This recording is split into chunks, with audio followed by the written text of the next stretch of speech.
નમસ્તે વિદ્યાર્થી મિત્રો. ધોરણ 10 વિષય સંસ્કૃત, અભ્યાસ 6, વિસર્ગ સંધિ પરિચય. નીચેનું વાક્ય જુઓ. રાક્ષસોભ્ય અપી ભવંત્ય એવ કુતરાહ. તો રાક્ષસો કરતાં પણ તમે જ વધારે ક્રૂર છો. આ વાક્યમાં આવેલા પ્રથમ પદ રાક્ષસોભ્યપી માં અ પ્રકારનું જે ડ પ્રકારનું ચિહ્ન દેખાય છે તેને અવગ્રહ કહે છે. શું કહે છે? અવગ્રહ. સંસ્કૃત ભાષામાં આ ચિહ્નો ઘણીવાર ઉપયોગ થતો હોય છે. તેથી આ અવગ્રહના ઉચ્ચારને જાણી લેવો જરૂરી છે. વાસ્તવમાં આ અવગ્રહના ચિહ્નો કોઈ સ્વતંત્ર રીતે ઉચ્ચાર કરવાનો હોતો નથી. આ અવગ્રહનું ચિહ્ન તો પોતાની પહેલાં આવેલા વર્ણનું ઉચ્ચારણ કરવામાં માત્ર માર્ગદર્શકની ભૂમિકા અદા કરે છે. એ માત્ર અવગ્રહ છે તે એટલું માર્ગદર્શન આગળનો જે ઉચ્ચાર છે એનું માર્ગદર્શન આપે છે. જેમ કે પ્રસ્તુત ઉદાહરણમાં મૂળમાં તો રાક્ષસભ્ય અને અપી એવા બે પદો હતા. પછી સંધિ થઈને હવે તે રાક્ષસોભી એ રૂપમાં છે. અહીં વપરાયેલા આ અવગ્રહના ચિહ્ન ઉપરથી એ સમજવાનું છે કે આગળના ઓ વર્ણમાં પાછળનો અવર્ણ ભળી ગયો છે. જુઓ, રાક્ષસોભ્યો ઓમાં અ ભળી ગયો છે. તેથી જ્યારે ઓ વર્ણનું ઉચ્ચારણ કરવાનું થાય છે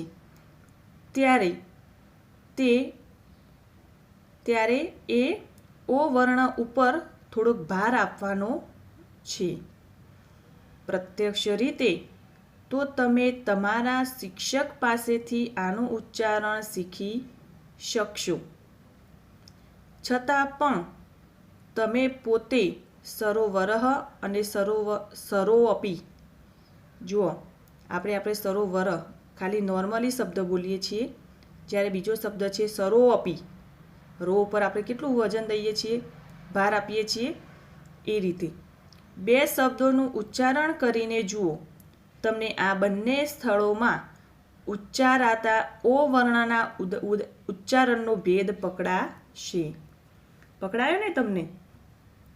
બરાબર. હવે આ જ વાક્યમાં વપરાયેલા એક બીજા ચિહ્ન તરફ ધ્યાન આપો. જુઓ, ક્રૂરતરા એવા છેલ્લા પદને અંતે વિસર્ગ, બે ટપકા આપેલા છે જુઓ. અંતે આ પ્રકારનું એક ચિહ્ન વાપરવામાં આવ્યું છે. આને આપણે શું કહીએ છીએ? વિસર્ગ. આને તો તમે ઓળખતા જ છો. આનો ઉચ્ચારણ સહેજ હ વર્ણના જેવો થાય છે. આપણે એને શું બોલીએ છીએ પાછળથી? હ જેવું. સંસ્કૃત ભાષામાં આ વિસર્ગનો વ્યાપક રીતે પ્રયોગ થાય છે. સંસ્કૃત ભાષામાં બે ટપકા એટલે કે વિસર્ગનો વધુ પડતો ઉપયોગ થતો હોય છે. આટલી સમજ કેળવી લીધા પછી હવે નીચેના કેટલાક વાક્યોને વાંચો. જુઓ, નીચે વાક્યો આપેલા છે. પ્રથમ વાક્ય, અધુના અસ્માભિઃ કિમ કર્તવ્યમ. તો આમાં વિસર્ગ એમના એમ જ છે. જુઓ, અસ્માભિઃ કિમ કર્તવ્યમ. બીજા વાક્યમાં યુધિષ્ઠિરાદય ચ ભવન્તમ વિવાદયન્તિ. તો આમાં સંધિ છૂટી પાડતા શું છે? તો યુધિષ્ઠિરાદયઃ ચ. ત્રીજું વાક્ય જુઓ, ભવતા શ્રોતવ્યો જનાર્દનસ્ય સંદેશઃ. તો આમાં શ્રોતવ્યો ઓના બદલામાં વિસર્ગ થઈ ગયો અને જનાદર્શ. આ કેમ બધા અલગ અલગ છે એના નિયમો આગળ તમને સમજાવવામાં આવશે. ભવંત એવ કૃતરા. તો અહીંયા ભવંત એવ આમાં વિસર્ગ દેખાતો નથી, અહીંયા વિસર્ગનો લોપ થયેલો છે વાક્યની અંદર. 5મું વાક્ય શત્રોપી ગુણઃ ગ્રાહ્યા. અહીંયા વિસર્ગના બદલામાં શું છે? ર. ઉપરના 5 વાક્યોમાં કૌંસની અંદર જે પદાવલી મૂકવામાં આવી છે તે વિસર્ગનું મૂળ રૂપ સૂચવે છે. જો 5 વાક્યોની અંદર તમને કૌંસમાં પદાવલી આપેલી છે, વિસર્ગ બતાવે છે સંધિ છૂટી પાડીને કે વિસર્ગ કયા શબ્દ પાછળ આવે. જ્યારે વાક્યમાં તે વિસર્ગનો સંધિ કર્યા પછીનો પ્રયોગ દર્શાવેલો છે, તમે જોઈ શકો છો કે પ્રથમ વાક્યમાં વિસર્ગ જેમનો તેમ જ રહ્યો છે. જો પ્રથમ વાક્યની અંદર જુઓ અધુના અસ્માભિઃ કિમ, તો એમાં વિસર્ગ એમના એમ જ રહ્યો છે. બીજા વાક્યમાં વિસર્ગના સ્થાનમાં સવર્ણ વપરાયેલો છે. તો જુઓ યુધિષ્ઠિરાચય શ આપણે બોલીએ છીએ અંદર, તો કેમ વપરાયેલો છે એ આગળ નિયમની અંદર આવશે કે કયા કયા વર્ણની પાછળ શ આવતા હોય શબ્દની પાછળ તો શું મૂકવું. ત્રીજા વાક્યમાં વળી વિસર્ગને બદલે ઓ થયો છે. શ્રોતવ્યો જનાર્દનસ્ય, તો વિસર્ગના બદલામાં શું થયું છે? ઓ. ચોથા વાક્યમાં વિસર્ગ દેખાતો નથી. દેખાય છે તમને? ભવંત એવ કૃતરા, તો ભવંતઃ સંધિ છૂટી પાડવી હોય ત્યારે ખાલી વિસર્ગ મૂકવાનો રહેશે. 5મા વાક્યમાં વિસર્ગના સ્થાને ર દેખાય છે. જુઓ શત્રોપી, તો એને સંધિ છૂટી પાડતા શું થાય? શત્રોહો અપી, તો વિસર્ગના સ્થાને શું છે? ર. આ ઉપરથી જણાય છે કે સંસ્કૃત વાક્ય રચનામાં વિસર્ગ સંધિનો પ્રયોગ કરવાનો હોય તો વિસર્ગ પોતાના સ્વરૂપ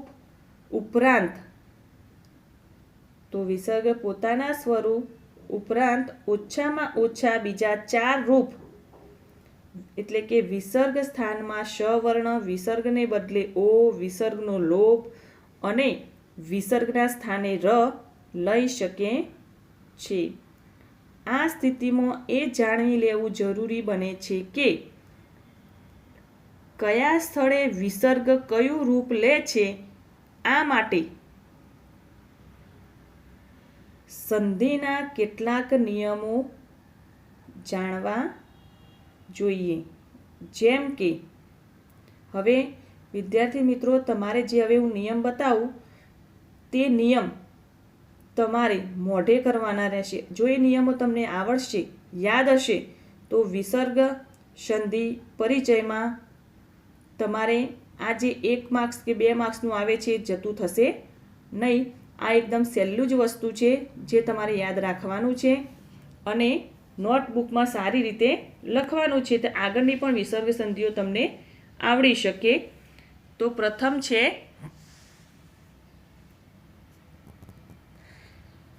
વિસર્ગ પછી, એટલે કે પેલા 2 ટપકા પછી નિયમ છે. જુઓ ચ, છ અને શ આવે તો વિસર્ગના સ્થાનમાં શ થઈ જાય છે. જુઓ શું વિસર્ગ પછી ચ આવતું હોય, છ આવતો હોય અને સ આવે તો વિસર્ગના સ્થાનમાં શું થઈ જાય? શ થઈ જાય. બીજું ટ, ઠ અને શ આવે તો કયો શ થઈ જાય? ષષ્ઠકોણનો શ એ થાય. અને બીજું ત થ અને સ આવે તો સ થઈ જાય છે. યાદ રાખવાનું કે ચ છ અને શ આવે તો શરણાઈનો શ, ટ ઠ અને શ આવે તો ષષ્ઠકોણનો, અને ત થ અને સ આવે તો સ થઈ જાય એટલે ષષ્ઠલાનો. યાદ રાખવાનું પાછું કયા કયા સ આવે. 3 શ આવે છે, ભૂલી નહીં જતા. જેમ કે જો ઉદાહરણ આપેલું છે યુધિષ્ઠિરાદય ચ, અહીં વિસર્ગ પછી શું છે? ચ. તો આપણે એમાં શું ભળી જાય છે? શ. શ ભરતા કયો શ્ર બને છે? જુઓ તો અહીં વિસર્ગ પછી ચ છે, તેથી વિસર્ગના સ્થાનમાં સ થઈને યુધિષ્ઠિરાદય ચ એવો પ્રયોગ થાય છે. હવે છે બીજો નિયમ. વિસર્ગ પહેલાં જો અવર્ણ હોય અને વિસર્ગ પછી અ કે કોઈ ઘોષ વર્ણ પ્રત્યેક વર્ગના ત્રીજા, ચોથા અને પાંચમા વર્ણને ઘોષ વર્ણ કહે છે.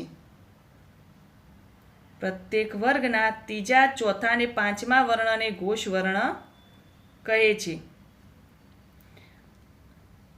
જો કોઈ ઘોષ વર્ણ આવેલો હોય તો વિસર્ગનો ઓ થઈ જાય છે. જેમ કે જો ઉદાહરણ આવેલું છે કે શ્રોતવ્ય જનાદનસ્ય, અહીં વિસર્ગ પહેલા ય માનો અવર્ણ છે, અને વિસર્ગ પછી ચ, છ, જ અને ન કે જે ચ વર્ગ છે તેમાંનો ત્રીજો જ છે, તેથી અહીં વિસર્ગનો ઓ થઈ ગયો છે. જો વિસર્ગ પછી શું છે? જ આવે છે. કયા વર્ગમાં આવે છે?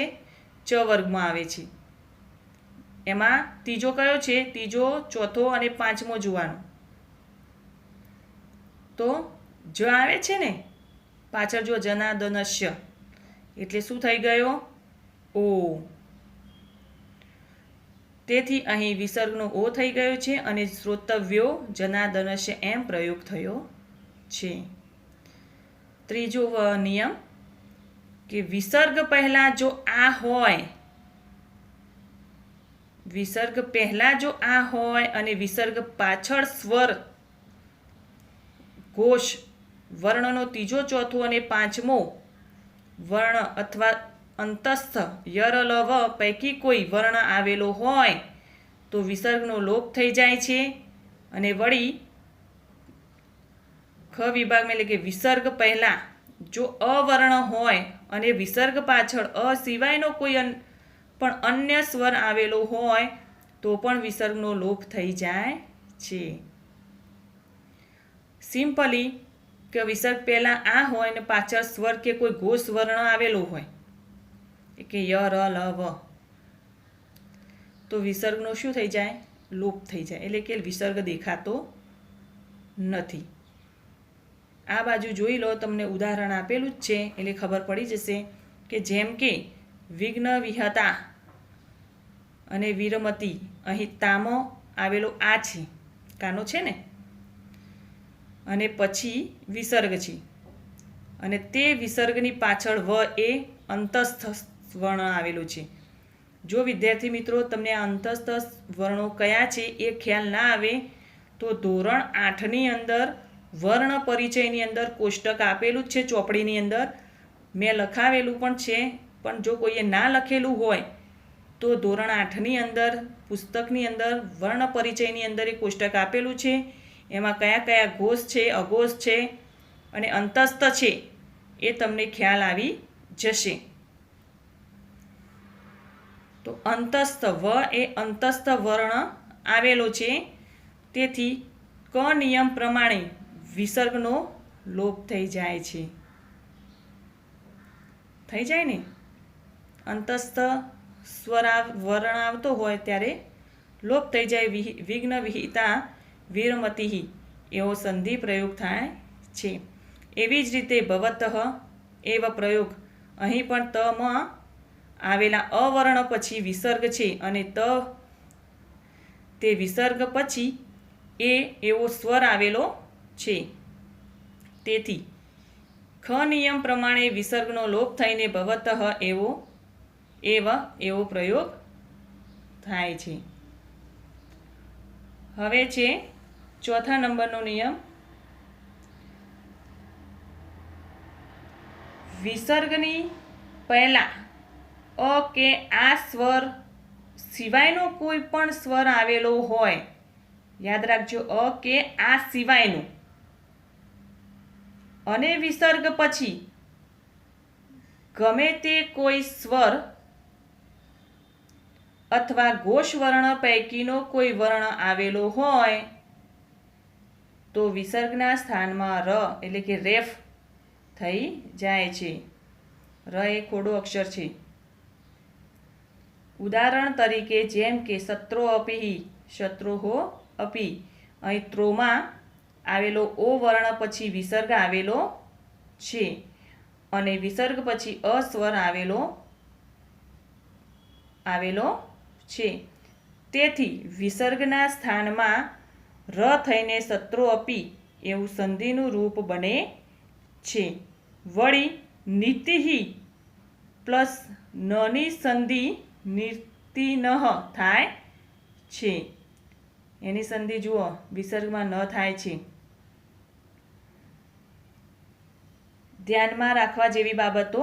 ઉપર જણાવેલ નિયમ 2 મુજબ જો વિસર્ગનો ઓ થાય છે ત્યાં વિસર્ગના થયેલા ઓ પછી જો વિસર્ગના થયેલા ઓ પછી અવર્ણ હોય તો ખસી જાય છે. જેમ કે રાક્ષસ્યભ્ય અપી એટલે અ ખસી જાય અને શું થઈ જાય? ઓ એટલે રાક્ષસ્યો શેભ્યો અપી. અહીં વિસર્ગ પૂર્વે ભ્યમનો અવર્ણ છે અને વિસર્ગ પછી અવર્ણ છે, તેથી અહીં વિસર્ગના સ્થાનમાં ઓ થાય છે એટલે રાક્ષસ્યોભ્યો અપી.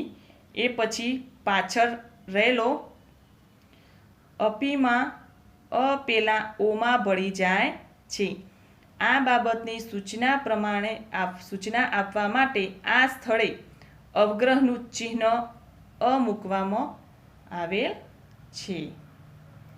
તો વિદ્યાર્થી મિત્રો, આ આપણા સંધિના નિયમો છે. હવે હું તમને એ વર્ણ પરિચયનું કોષ્ટક બતાવું છું, જે તમારે નોટબુકમાં લખી દેવાનું છે. તો વિદ્યાર્થી મિત્રો, જે આ વર્ણ પરિચય છે જે તમને હું બતાવી રહી છું તે તમારે નોટબુકની અંદર લખવાનું રહેશે. એટલે ખ્યાલ આવી જશે કયો સ્વર છે, કયો વ્યંજન છે, કયો ઘોષ શબ્દ છે, કયો અઘોષ શબ્દ છે, હસ્વ, દીર્ઘ, બધા જ તમને શબ્દો આમાં આપેલા છે. હું ખાલી બોલું છું, તમારે તો માત્ર વાંચી અને લખવાનું રહેશે. બધું જ સમજૂતીપૂર્વકનું આપેલું છે. એ તો તમને યાદ છે કે સંસ્કૃત ભાષા દેવનાગરી લિપિમાં લખાય છે. સંસ્કૃતમાં 13 સ્વરો અને 33 વ્યંજનો આવેલા છે. 13 સ્વરોની અંદર અ, ઈ, ઉ, ઋ અને લુ એ હસ્વ સ્વર છે, જ્યારે આ, ઈ, ઉ અને ઋ દીર્ઘ સ્વરો છે, અને એ, ઓ અને ઔ એ સંધિ સ્વરો છે. હસ્વ સ્વરને બોલવામાં ઓછો સમય લાગે છે, જ્યારે દીર્ઘ સ્વરને બોલવામાં તેનાથી બમણો સમય લાગે છે. વ્યંજનમાં સ્વર હોતો નથી. અક્ષરની નીચે જમણી બાજુ આડી ટૂંકી લીટી દોરી વ્યંજન લખવામાં આવે છે. તળપદી ભાષામાં તેને ખોડો અક્ષર કહે છે. દાખલા તરીકે ક, વ, મ વગેરે. પરંતુ સ્વર વિના વ્યંજનનું ઉચ્ચારણ સરળ અને શક્ય ન હોવાથી પ્રત્યેક વ્યંજન અસ્વરના ઉચ્ચારણ સાથે બોલવામાં આવે છે.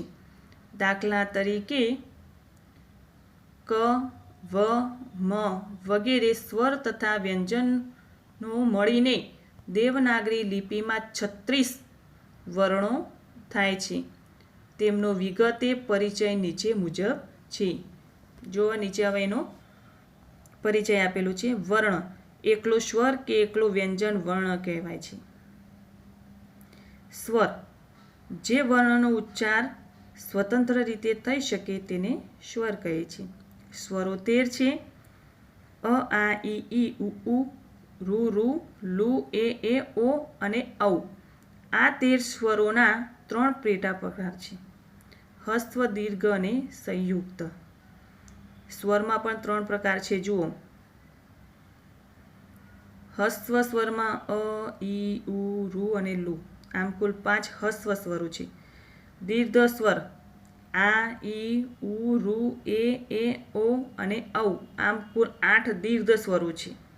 હવે સંયુક્ત સ્વર કોને કહેવાય? તો એ ઔ અને ઔ, આ કુલ 4 સંયુક્ત સ્વરો છે. આને સંધિ સ્વરો પણ કહે છે, કારણ કે 2 સ્વરોની સંધિથી તે બને છે. દાખલા તરીકે અ કે આ પ્લસ ઈ કે ઈ બરાબર એ થાય. અ કે આ પ્લસ એ બરાબર એ થાય. અ કે આ પ્લસ ઉ કે ઉ બરાબર ઓ થાય. અ કે આ પ્લસ ઓ બરાબર ઔ થાય. હવે છે વ્યંજન. જે વર્ણનો ઉચ્ચાર સ્વરની મદદથી થઈ શકે તેને વ્યંજન કહે છે. જો વ્યંજન કોને કહેવાય? જેમાં સ્વરનો ઉમેરો થાય એને વ્યંજન કહે છે. વ્યંજનો કેટલા? તો 33, જેમ કે ક, ખ, ગ, ઘ વગેરે. હવે છે વર્ણ પરિચયનું કોષ્ટક. જો આ કોષ્ટક તમને કહેતી હતી કે આ કોષ્ટકની અંદર આ કોષ્ટકમાં બધું જ છે. જુઓ, સ્થાન, સ્વર, વ્યંજન, ઘોષ, અઘોષ, અનુનાસિક, અંતસ્થ, ઉષ્માસર. ઉષ્માસર કોને કહેવાય? અઘોષ, એટલે કે જેમાંથી શ્વાસોશ્વાસની ક્રિયા થતી હોય એ ઉષ્માસ્વર કહેવાય. આ છે બધા ઉષ્માક્ષરો અને મહાપ્રાણ. આ તમારે જો કંઠ, તાલુ, મૂર્ધા, દંત અને ઓષ્ઠ યાદ છે ને? જે કંઠમાંથી બોલાતો હોય તેને કંઠ કહેવાય. તાળવે તાલુ એટલે કે જેમાં જીભ તાળવે અડાડીને બોલવામાં આવે તે શબ્દ. મૂર્ધા જે હલંત કહેવાય. દંત જે દાંતને અડીને બોલાતા હોય અને જે હોઠ દ્વારા બોલાતા હોય. આ કોષ્ટક તમારે નોટમાં લખવાનું રહેશે. આ છે જો વિસર્ગ. તો રામઃ, દેવઃ વગેરે શબ્દના મ અને વ પછી ગુરુ વિરામ જેવું ચિહ્ન જે છે તેને વિસર્ગ કહે છે. ઉચ્ચારણની દ્રષ્ટિએ તેને રામઃ, દેવઃ એ રીતે ઉચ્ચારાય છે. દેવનાગરી લિપિ કોષ્ટકમાં બતાવેલ બધા જ વર્ણો, સ્વરો અને વ્યંજનો જે લિપિમાં લખાય છે તેને દેવનાગરી કે નાગરી લિપિ કહે છે. આપણી રાષ્ટ્રભાષા હિન્દી પણ આ જ લિપિમાં લખાય છે. અનુસ્વાર. ગુજરાતી ભાષામાં અનુસ્વાર અક્ષરની ઉપર દર્શાવવામાં આવે છે, જેમ કે પંડિત, મંદિર, કંદોરો, સંતોષ વગેરે. પરંતુ સંસ્કૃત ભાષામાં અનુસ્વાર સાથે લખવામાં આવતું નથી. આપણે અનુસ્વારનો ઉપયોગ થતો નથી. સંસ્કૃતમાં અનુસ્વાર પછીનો અક્ષર જે વર્ગનો હોય તે વર્ગના અનુનાસિક અક્ષરનો ઉપયોગ કરીને લખાય છે. જેમ કે ક વર્ગમાં અનુનાસિક અંગ છે, ચ વર્ગનો અનુનાસિક જ છે, ટ વર્ગનો અનુનાસિક ણ છે, ત વર્ગનો અનુનાસિક ન છે અને પ વર્ગનો અનુનાસિક મ છે. એટલે કે શબ્દની અંદર જો ક આવતો હોય, કના માથે હોય તો એમાં અંગ મૂકવાનું, ચના માથે મીંડું હોય તો એ રીતે છે. જો નીચે ઉદાહરણ આપેલું જ છે. હવે પંડિત લખવું હોય તો પંડિત આ રીતે લખાય છે. પ પછીનો જે વર્ણ એટલે અંગ છે તેનો વર્ગ દ છે અને તેના અનુનાસિક વર્ણ અણ છે. આથી તે મુકાય છે. ડ જેમાં આવતો હોય પંડિત, ડ શેમાં આવે? દમાં આવે. ટ વર્ગમાં. ટ ટ વર્ગમાં આવે ને ટ વર્ગનો અનુનાસિક કયો છે? અણ. તો હવે એને અણ મુકાય છે. તો વિદ્યાર્થી મિત્રો, આ છે આપણો વર્ણ પરિચય. આ તમારે નોટબુકમાં અવશ્ય લખવાનું છે, જેથી કંઈ આપણું કોષ્ટક, ખાસ કરીને કોષ્ટક યાદ રહેશે તો ખ્યાલ આવી જશે ઘોષ શબ્દ કયો છે, અઘોષ શબ્દ કયો છે. એટલા જ માટે મેં તમને આ વસ્તુ બતાવી છે. તો વિદ્યાર્થી મિત્રો, આ બધું તમારે મોટે કરવાનું રહેશે અને લખવાનું રહેશે,